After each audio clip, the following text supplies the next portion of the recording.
AITA for despising my mentally handicapped sister? The title makes me sound horrible, but hear me out. My sister is severely autistic. She requires attention almost 24/7 and cannot be left alone. She is non-verbal and cannot take care of herself at all. Despite the fact that she is only 12, she is extremely destructive and violent and destroys anything she gets her hands on. I hate her. That should be wrong to say, but it doesn't feel like it. I was only 6 years old when she was born, and since then, I've never solely had my parents' attention. Even since I can remember, the world has revolved around her. I was moved out of my room into the basement at 7 because she needed to be in the room next to my parents. All of my toys as a child were destroyed by her, and my parents simply ignored me when I complained. Even when I was 14 and she destroyed a Mac my school gave me, I was in the wrong. Along with this, I am expected to take care of her and drop everything I do for her. I can never make plans with friend because my parents expect me to be there if they need me to take care of her. Even when I do somehow get time to myself, I am required to leave if they need me. If I do not, then I am punished. The recent example of this is when I went to see the new Spider-Man movie and was grounded because I turned my phone off in the theater. It seems as if I am nothing more than a slave to them, and anything involving her simply overshadows me. This last week, I was chosen to give a speech at a school event. I was so exited, and my parents promised to be there. But they never showed and claimed it was because of my sister. Anytime anything like this happens for me, they are too busy with her. I've held this in for so long, and it finally spilled out today. While talking about colleges with my father, he joked that I should get a degree that pays well, so when they're gone, I can take care of my sister. I don't know why, but this caused me to break down. I cried and screamed about how it always about her. I'm nothing more than a caretaker to them, that they always make it about her, and that I'm expected to be her slave for the rest of my life. I've locked myself in my room since then, and my parents have not come to check on me. Am I the asshole here? Edit/update. Kinda, wow. Thank you for all the support and love that you guys have given me. I never expected this post to reach the popularity it did. Thank you all. After thinking about it for these past hours, you are right that I don't despise my sister. It's not her fault that she was born the way she is. My parents came to talk to me a while after my breakdown, but I was unable to bring myself to talk to them, and only cried and asked them to leave. They have made arrangements with my grandfather for me to stay with him for the time being, and am getting ready to go to his house. My parents want to talk to me, but we have decided it's best I leave for now to have some space and time to collect myself. We will be sitting down and talking later this week about this issue. Thank you all again for the love and support through this heart. I'll send an update your guys' way later this week if people are interested. Here's the update. I'm back. Like I said, I would be. My original post got a lot of attention, and seeing as you guys seem interested, here's my update. Well, since that day I made the post, I've been staying with my grandfather. The week's been honestly a huge change for me for better and for worse, but I'll try to run it down. I started by telling my grandpa the story of why I broke down the way I did, and to be honest, he seemed horrified. No one in my family knew my parents were using me as essentially a free care service for my sister. My grandpa told me some things that I don't feel comfortable repeating here, but in essence, my sister is supposed to be getting care from a professional, and that my parents were ignoring that. Along with this, I was not supposed to be caring for her at all with her mental state, as apparently she is a danger to herself and others. With everything else I told him, along with stuff like the movie Indecent, he was really mad and told me to not contact my parents without him there. He pretty much told me that he would be meeting with my parents beforehand and that he was going to be there when I sat down with them. It didn't end here either. The rest of the week consisted of other family checking in on me and telling me things my parents hid from me. This included the fact that my parents have been taking money from family to fund a caretaker that doesn't exist. Suffice to say, this week has been rough, but the upside is that even through all this, my extended family has been giving me more love than I've felt in a while. My grandfather spent this last week making up for the time I've lost, encouraging me to spend time with friends and do things I want to do. My aunts and uncles have also been helping me through the week. Well, Saturday night I sat down with parents to talk. It went badly, to say the least. They came clean to me about everything. They told me things I will not repeat here, but they did not apologize. My parents still claim that I somehow owed my sister my time. My father even saying, "You were put here to be her caretaker." I won't lie and say I was composed. After everything I learned, I confronted them on the fact that my sister needed a caretaker. The money my dad was taking from his sister and a few other things. They denied it or made excuses. And in the end, we ended off in a worse place than before. Today will be my last time talking to them for a while. After talking with my grandfather and uncle last night, I'm not going back. Later today, I'm going there and picking up my stuff and moving in with my grandfather. When I graduate high school, I'm planning on leaving the state to go to school. My aunt has told me that the money she was sending my dad will instead be coming to me from now on. My parents have called me twice since Saturday. Neither of them were to apologize and only ask when I was coming home. I won't be going back to them. Right now, I still feel pretty uneasy about everything, but I feel like that will pass. The rest of my family is showing their support to me, and honestly, it feels great. But in the end, I lost my parents. Over all of this, I've learned something that I wished I saw earlier. I don't hate my sister. In fact, I love her with all my heart. I should never have projected my hate onto her. That was wrong, and someday I hope to make up for it. But for now, I need to leave. So, there's my update. Thanks again for the support my original post got. I really appreciate everyone who took the time to comment or show me support. Thanks you. Edit. Thank you all so much. I wish I could respond to every single one of you, but my lunch only lasts so long. I'll update tonight how the move out went, but until then, thank you all. I want to say that your support has been amazing, and your kindness means more to me than anyone could ever imagine. Late edit. Wow, I never imagined my story would reach the popularity it did. I know it's kind of cliche and I've said it 1,000 times, but thank you all. We just got back from moving my things out of my parents' house. Everything I wanted to take my grandpa and uncle helped move, and it's at my grandpa's house now. I have my birth certificate, social security card, and every other document and record I could think of. My parents were quiet the whole time I was there.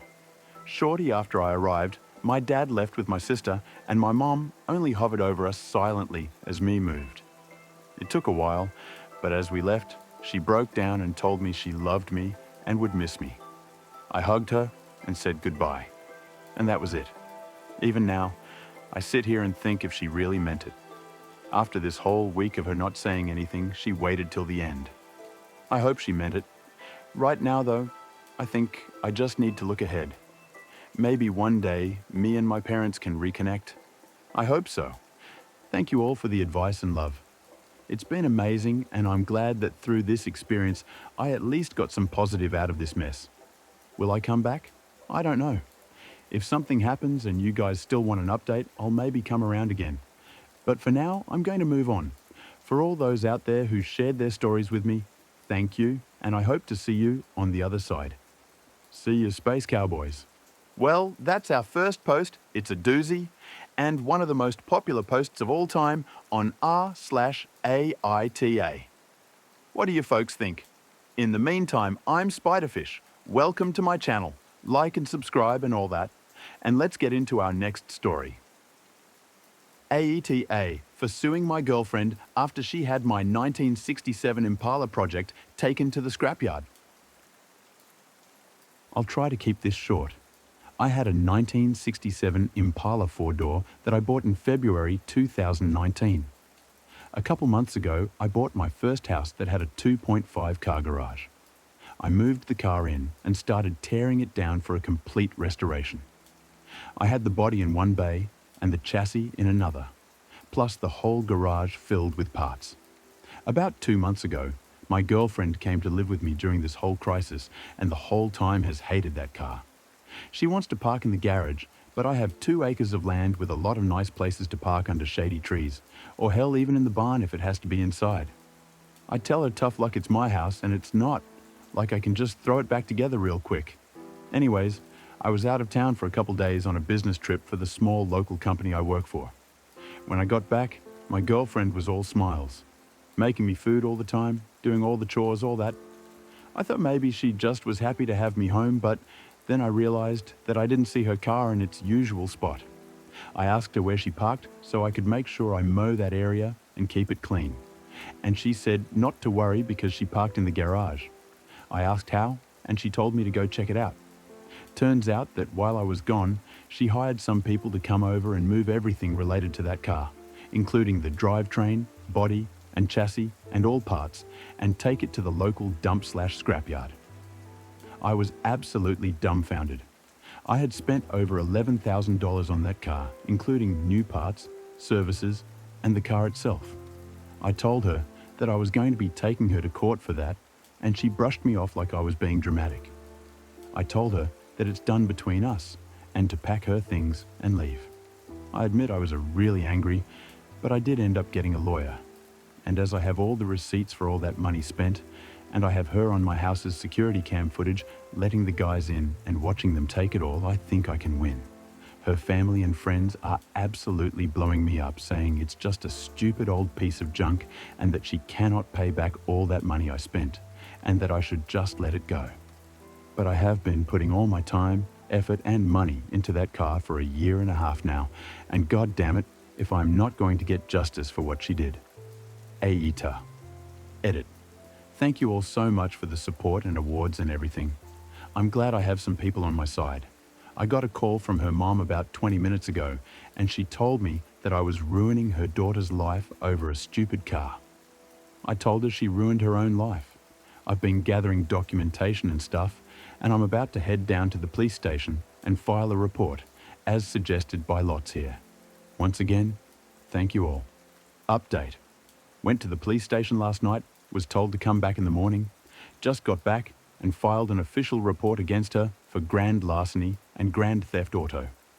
I showed them all the receipts I had for the car and the footage of her letting the guys come and take it, as well as the title for the vehicle in my name. They said they will be in contact with all 3 parties, me, XGF, and junkyard guys, soon, and they will hopefully be able to recover some or all of the car. Just have to wait now. Huge update. They found my goddamn car. The junkyard guys apparently were in the middle of hiding it when the police came to ask them questions. It was on a forklift, and they were going to put it on top of a pile of cars that was hidden behind more piles of cars. They said it was theirs, and they had the title, but obviously didn't have the title for it, and since they matched the VIN on the chassis and body to the VIN on my title, it was obviously mine. I know at least one person there has been arrested. I think he was in the camera footage I talked about earlier, but IDK if it was the boss or whomever or even his specific charge, they also told me they would be looking into this specific junkyard for any other vehicles reported stolen. They said they haven't been able to get in contact with my ex just yet, but they're working on it. I'm just so glad they found my car. Luckily, I made quite an album of pictures detailing me tearing down the car, and so I can use that to prove what parts they had were mine, so I can hopefully get most or all of it back. Police haven't let me take it back home yet, as they say it is evidence or something, so hopefully I can get it back eventually. Thank you all so much for the support and advice. She's going to be all right. I guess kind of a happy ending on that one. Let's move on to the next. AITA for bringing up my brother's premature birth at Christmas dinner to get my parents to shut up. I am a nurse practitioner, and I am the primary care provider for a lot of the low-risk maternity cases at the practice where I work. I also work hand in hand with the doctors and midwives to create a healthy maternity, birth, and postpartum situation. My fiancée is completing her residency. We live together and have for a few years now. We aren't in any hurry to get married. We originally had plans to do so a couple of years ago, but then we got really busy for 2 years. It is driving my very religious parents crazy that their youngest son is living in sin. I don't really care. I'm an adult and I do what I want. we are getting married in June, so we are visiting my parents for Christmas. The way it came together this year, everyone is at my parents' house. So that's my folks, my 3 siblings, myself and fiancé, and 7 grandchildren, so 17 people. At dinner, my mum starts going on about how she is so glad that we are finally getting married and she won't be embarrassed at church anymore. And my dad says how proud he is of his 3 older kids who all either waited to get married before moving in together or got married right away after moving in together. My fiancé was getting embarrassed and I was getting mad over this stupid argument we have had too many times. And a family dinner was the last straw. I have asked them repeatedly to just accept that they cannot control how I live my life. I refuse to stay with them when I visit, even if I come alone. Hotels are just easier. So I started talking about a premature baby I had been reading about. It was almost 3 months premature and weighed about 1.6 pounds. It was super strong and healthy for being born so little, and the NICU had high hopes for the baby doing well.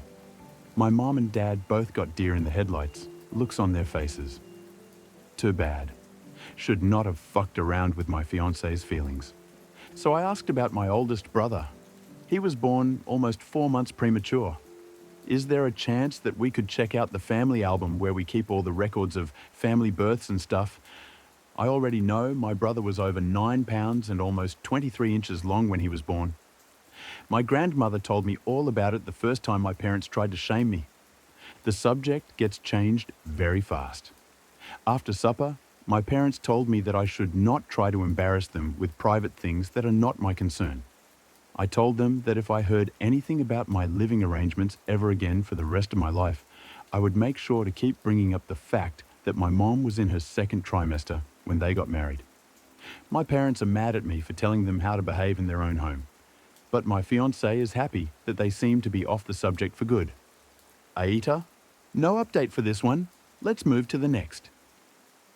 AITA for telling my extended family how many men, roughly, my sister has slept with after she outed our youngest brother as a virgin?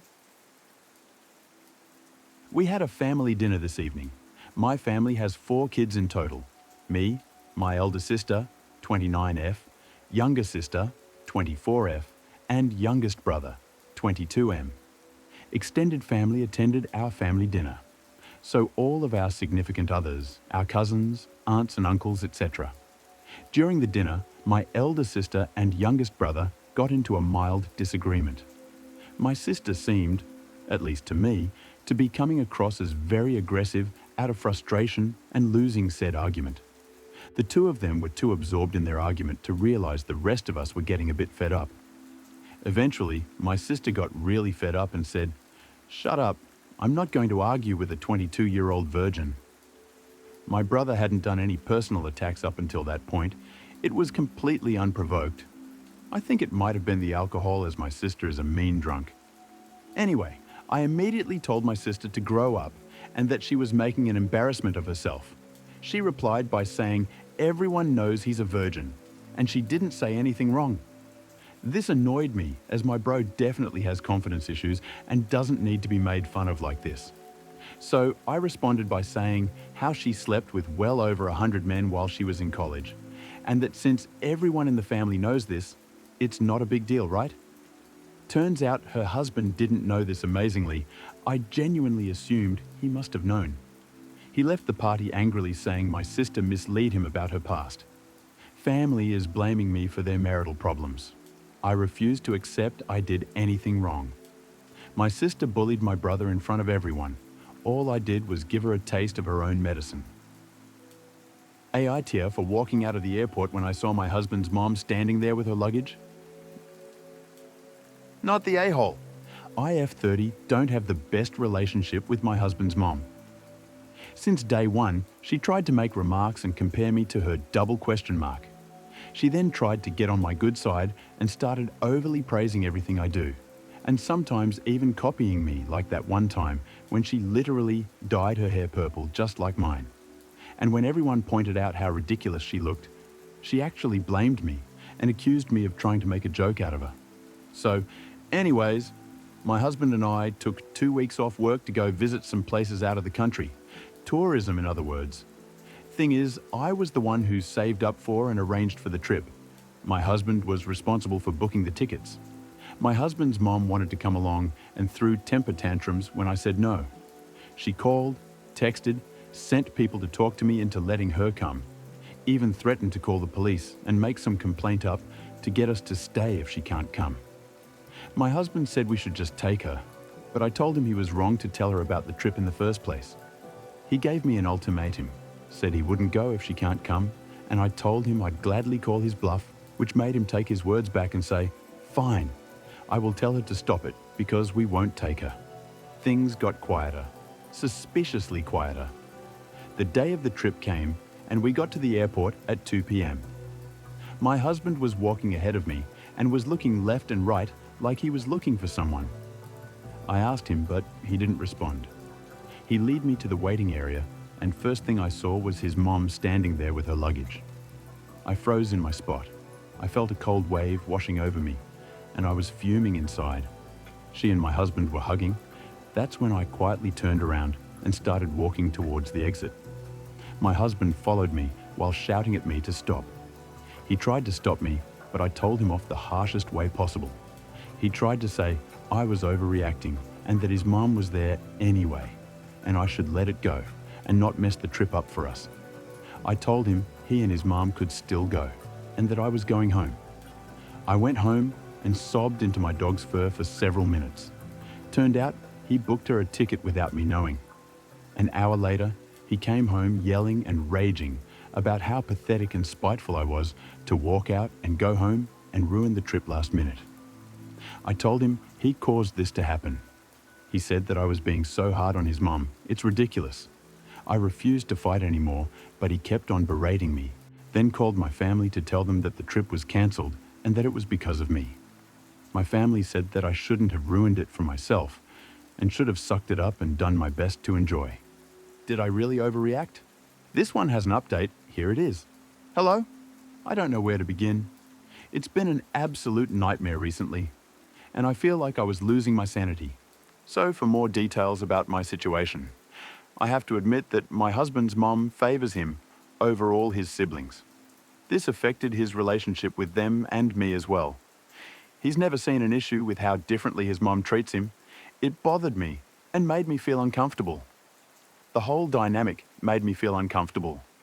Going low contact has never even been an option. Like he has to see her or call her every day. Most of his siblings don't talk to him, and I 100% believe it's because of his mom's favoritism, like I said.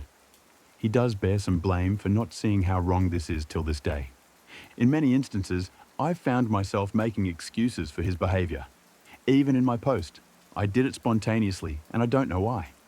But I guess it's because of how much I love him, and because I really, really wanted to be able to work this type of things out without letting them affect our marriage. Regarding what happened with the trip, he tried to have a talk with me, and most of what he said came from a place of blame towards me. I just couldn't continue with this argument.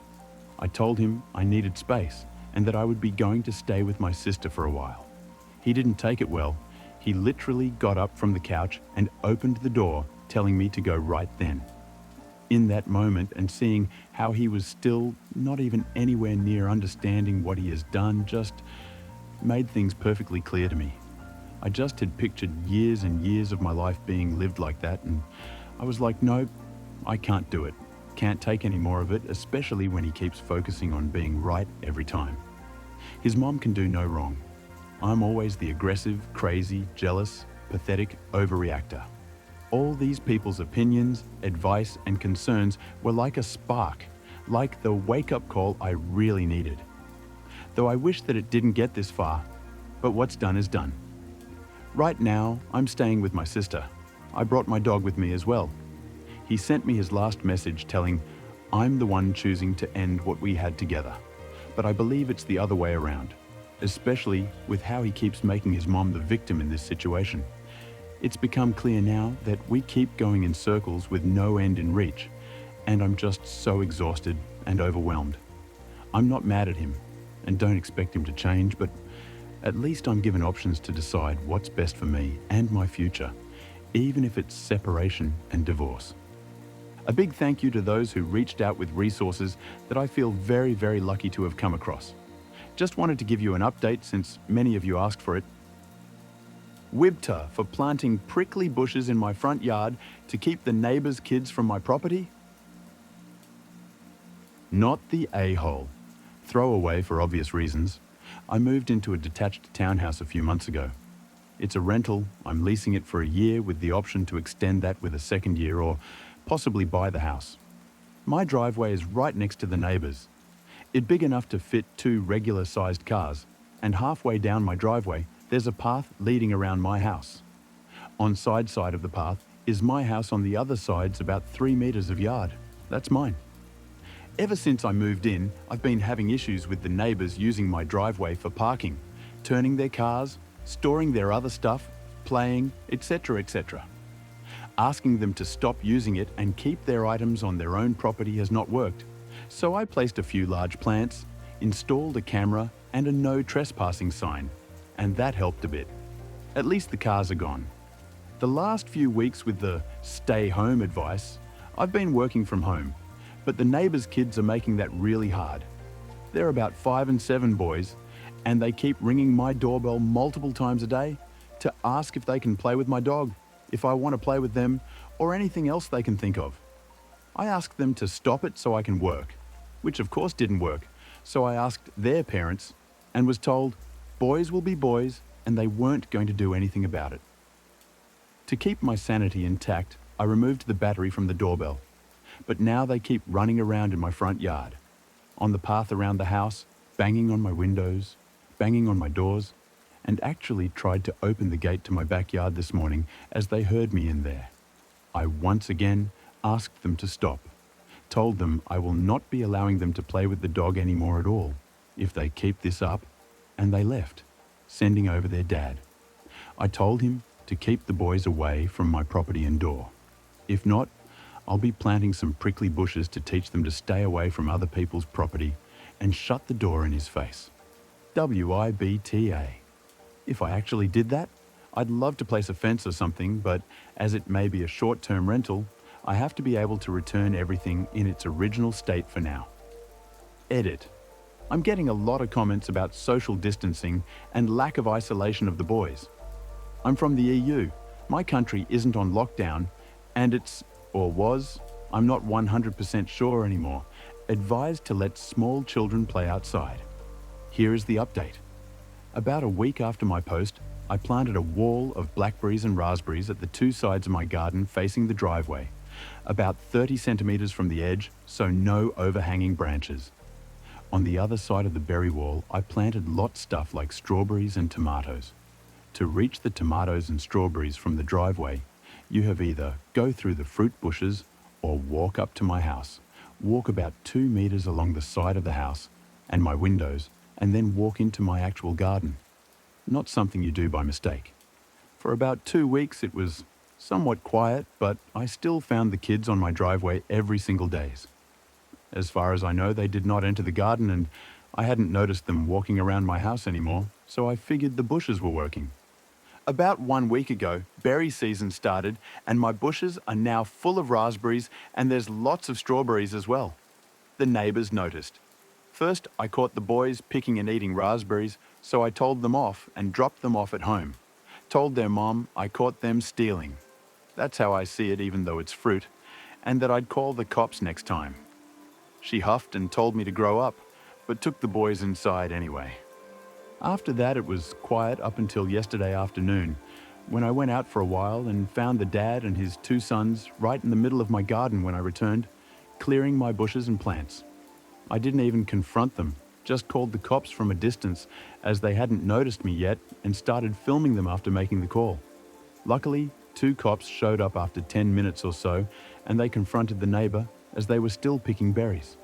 They told them they were trespassing and that the berry picking was in fact considered stealing and that I could press charges.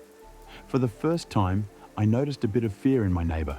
He was having trouble finding his words and kept looking back at his house, I guess, hoping his wife would show to yell at the cops. They all went inside with the cops, so I just went home as well. After a while, the cops came by and asked me if I wanted to press charges. I asked them if they felt like they scared the neighbor enough to stay away. I got a small smile and yes about him, but the wife had just kept shouting at them and her husband about the little bitch living next door. I told them no for now, asked them if I'd be allowed to get an extra camera set up on the wall between my garden and the road to cover the entire front garden plus driveway. They said that's allowed as long as it's on my side of the wall. So now I'm getting an extra camera installed. One neighbor knows I'm done messing around, but his wife isn't there yet, and if I ever catch any of them again, the cops will be called, and possible charges will follow. AITA for telling an employee she can choose between demotion or termination. I own a vape shop. We're a small business, only 12 employees. One of my employees, Peggy, was supposed to open yesterday. Peggy has recently been promoted to manager after 2 solid years of good work as a cashier. I really thought she could handle the responsibility. So I wake up 3 hours after the place should be open, and I have 22 notifications on the store Facebook page. Customers have been trying to come shop, but the store is closed. Employees are showing up to work, but they're locked out. I call Peggy and get no response. I text her, same thing. So I go in and open the store. An hour before her shift was supposed to be over, she calls me back. I ask her if she's okay, and she says she needed to take a mental health day and do some self-care. I'm still pretty pissed at this point, but I'm trying to be understanding, as I know how important mental health can be. So I ask her why she didn't call me as soon as she knew she needed the day off. Her response, I didn't have enough spoons in my drawer for that. Frankly, I DK what that means. But it seems to me like she's saying she cannot be trusted to handle the responsibility of opening the store in the AM.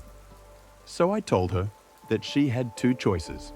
1, go back to her old position with her old pay. 2, I fire her completely. She's calling me all sorts of ist now and says I'm discriminating against her due to her poor mental health and her gender. None of this would have been a problem if she simply took 2 minutes to call out. I would have got up and opened the store on time. But this no-call, no-show shit is not the way to run a successful business. I think I might be the AH here, because I am taking away her promotion over something she really had no control over. But at the same time, she really could have called me. So, Reddit, I leave it to you. Am I the asshole? Edit. I came back from making a sandwich and had 41 messages. I can't say I'm going to respond to every one of you all individually, but I am reading all of the comments. Anyone who asks a question I haven't already answered will get a response. TL, DR. Things turned out well for everyone involved. Peggy reached out to me yesterday, apologized, and asked if we could meet for lunch. We met up, and the first thing she did was apologize again. For the no-call, no-show, and also for her reaction to my response. She admitted that she knows I'm not sexist or ableist. IDK, if I spelled that right, there's a red line under it, and explained that she was lashing out due to her mental state. I accepted her apology and offered one of my own, both for giving her too much responsibility too quickly and also for reacting out of emotion. She explained to me that she had a major issue on Monday, and without getting into too much detail, I'll just say that it was the anniversary of a bad thing. She's taking all of her accumulated PTO, approximately 9 weeks, and we've agreed that going forward, I'm not going to put her on the schedule on that day ever again. She's admitted that she's not up to the role of manager. When she returns, she will be in the role of lead cashier, a role I created specifically for her. This way, she can keep her raise and not feel like she got a demotion, but rather a lateral transfer. I've also let her know that if she ever feels like she's up to more responsibility, she can let me know, and I'll put her right back on track for the manager spot. I've also let her know that if she's ever in a position where she's not able to call out, she can simply text me a thumbs down emoji, and I will accept that as notice that she will be missing her next shift. She's agreed that that will be okay, even when she's out of spoons. I appreciate all of the approximately 6,000 comments my post got, even the ones calling me TA. Thank you all very much. I want to specifically address the folks who explained spoon theory to me, as well as those who commented about Peter Principle. Those two types of comments very heavily influenced my actions. I was able to better understand both her issue and my own failures as a leader because of those comments. Hopefully we can both move forward from this unfortunate incident and end up better for it. AITA for not sharing medical history before being pranked. Heyo, I'm a schizophrenic. Started when I was 22 and will last till I die. I'm active in schizophrenic communities, go to groups, the works, but I am fairly private about it to most people, to include friends.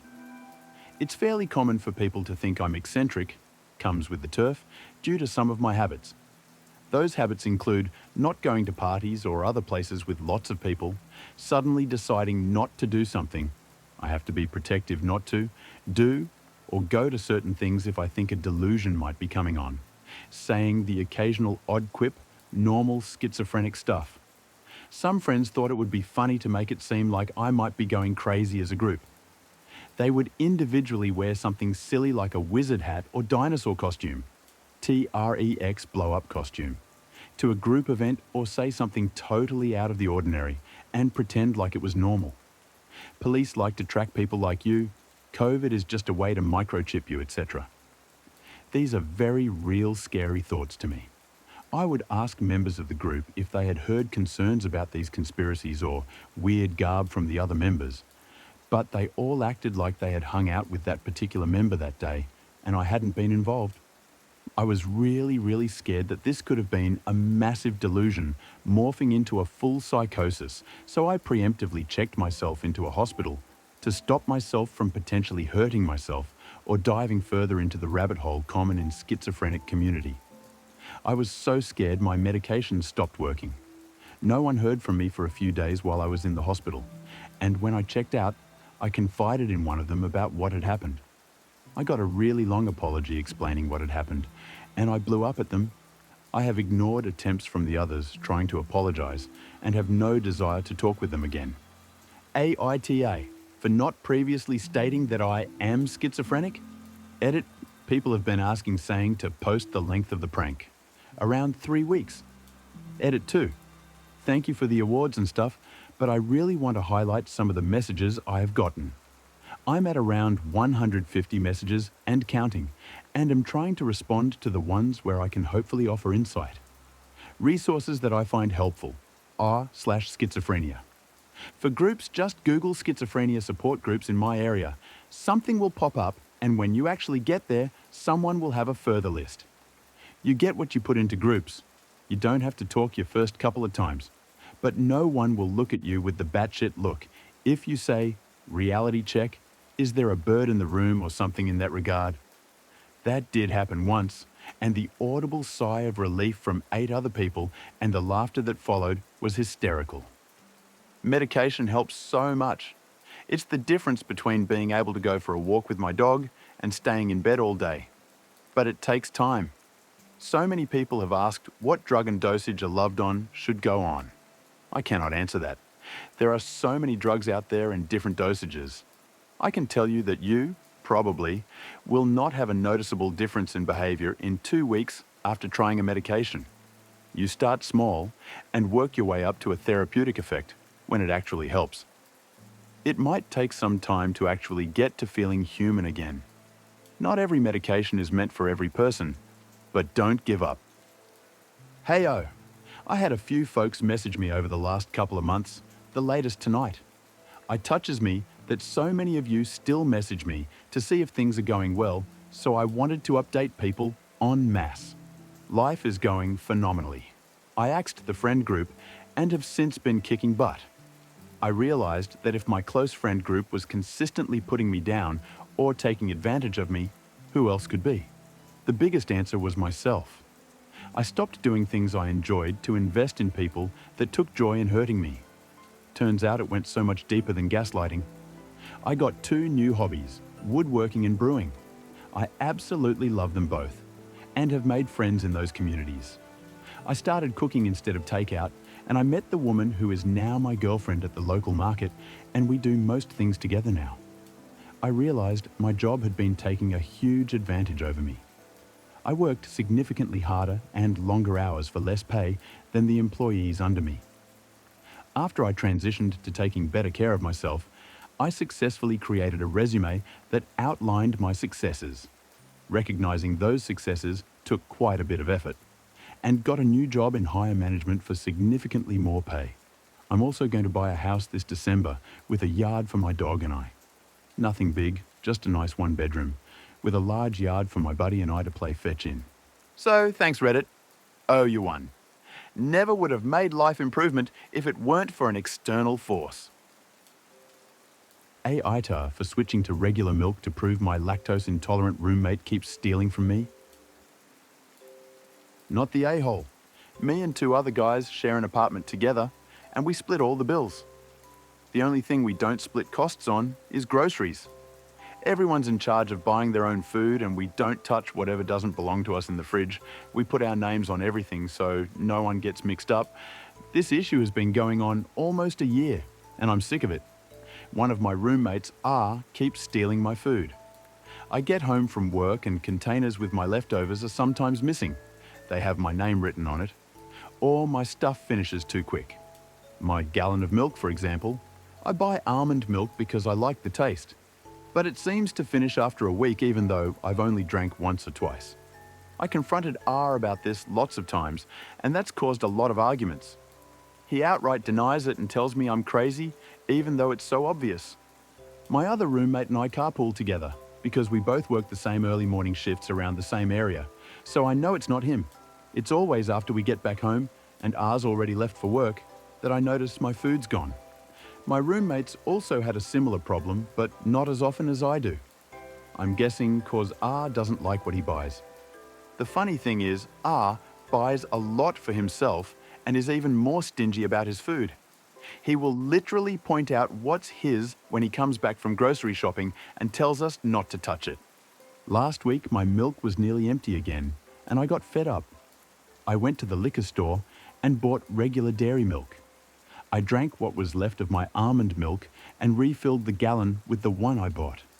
This was to prove R is the one stealing since he's lactose intolerant.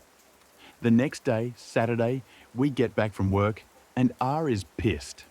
He yelled at me that he was stuck in the bathroom for 40 minutes with diarrhea because of my milk. He was using it to make a shake. I only responded with, "So then you're the one who's been stealing." He freaking exploded. Yeah, he admitted he was sometimes drinking my milk and eating my food, but he was more mad that I switched milks than the fact that he was caught. I told him I wouldn't have done that if he'd just stopped taking my stuff from the fridge, or at least told the truth instead of trying to make it seem like I was making it up. My roommate backed me up and thought it was kind of funny he got payback for stealing from us.